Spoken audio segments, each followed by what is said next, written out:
12 septembre 2022, nous étions les premiers journalistes occidentaux à nous rendre sur le site de la centrale d'Energodar.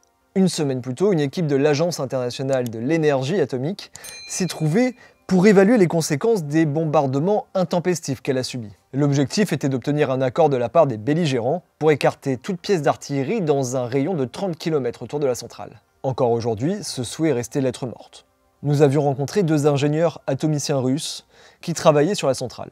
Devant nous, ils ne cachaient pas leur inquiétude sur ce qui se passe sur le site. Nous avions aussi été à la rencontre des habitants d'Energodar. Des obus avaient atterri au milieu d'une cité, brûlant des véhicules ainsi qu'un appartement.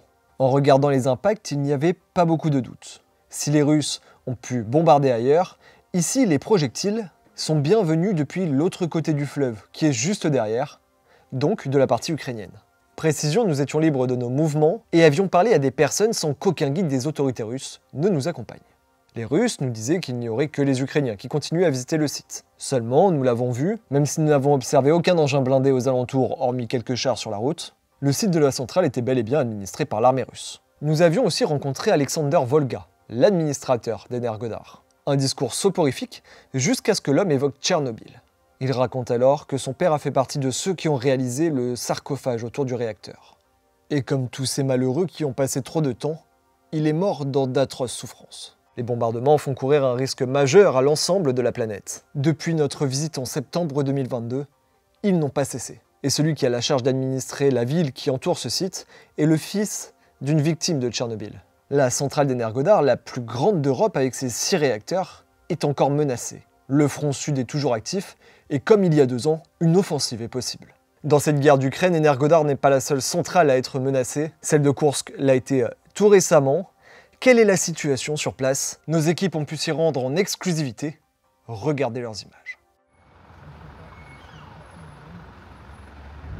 Alors, on arrive dans la ville de Kourtchatov.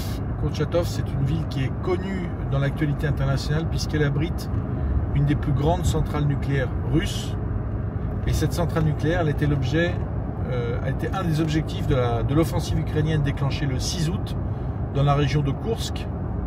Les Ukrainiens n'ont pas réussi à prendre la centrale. Cette centrale, elle était un des objectifs politiques stratégiques du président Zelensky. Et aujourd'hui, les combats se déroulent à une trentaine de kilomètres de cette centrale qui fait régulièrement l'objet de tirs de missiles ou d'attaques de drones. Il faut savoir que dans la région, la défense anti-aérienne russe est très active, elle est très présente, mais de temps en temps, eh bien, il y a un drone qui réussit à passer et qui tombe dans le périmètre de la centrale.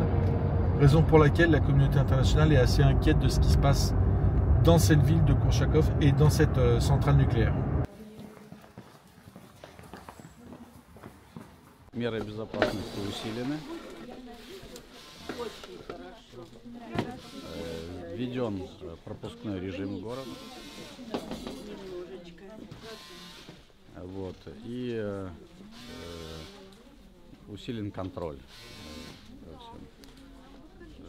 Поэтому, но город работает в прежнем режиме, то есть работает предприятия, работает администрация, работают магазины. Да. Приехали из других районов. Да.